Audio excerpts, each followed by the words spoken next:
જય શ્રી કૃષ્ણ. કેમ છો બધાય? મજામાં? આજે છે જયા પાર્વતીનું જાગરણ. જયા પાર્વતીના જાગરણ માટે નાના મોટા બધાય જાગરણ કરાવવા આવ્યા. અને પછી અમે રહીમાં ઇસ્ટોમાં તો 4 જણા જ રમી શકે, બીજા બધાય જોતા હતા. એમાં 2 હતી મારા ભાઈની છોકરીઓ અને 2 હતા મારા બેનના છોકરાઓ. એ એની મોજમાં હતા. અને પછી રહીમાં બીજો રાઉન્ડ આવ્યો ઇસ્ટોનો. એમાં બીજા 4 જણા ફરી ગયા ઇસ્ટો રમવા માટે. ને આ છોકરીઓ એવી રમતી હતી ને પત્તેથી, જોવો તમે જોઈ શકો છો ને.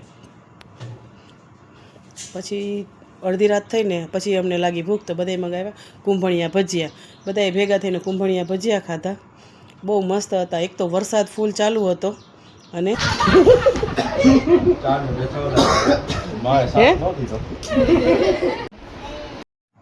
ઇસ્ટો રમીને પછી બધાને કંટાળો આવી ગયો. પછી કાઢ્યો છે ને પત્તો રમીને બહુ રાઉન્ડ ફરી અને બધાય રમવા માંડ્યા ગલિયો ચોર.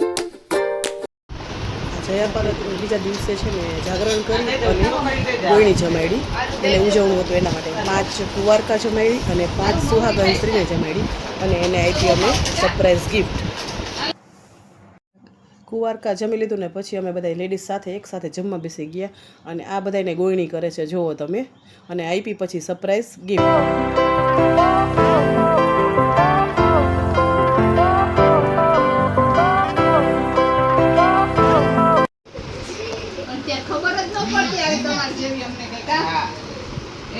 માથું બાથું જો લાઈટ તો મારે પહેલેથી જ હતી. જો તું લાઈટ છે જો બધા લેડીઝ રોકાણા હતા ને પછી રાત્રે બોલાવ્યા બધા જેન્ટ્સને. અને જેન્ટ્સને બોલાવીને કર્યો વડાપાવનો પ્રોગ્રામ.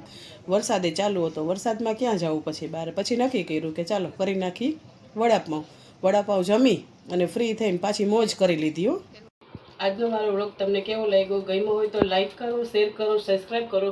મળીએ કાલે નવા વ્લોગ સાથે. આવજો. જય શ્રી કૃષ્ણ. Bye bye.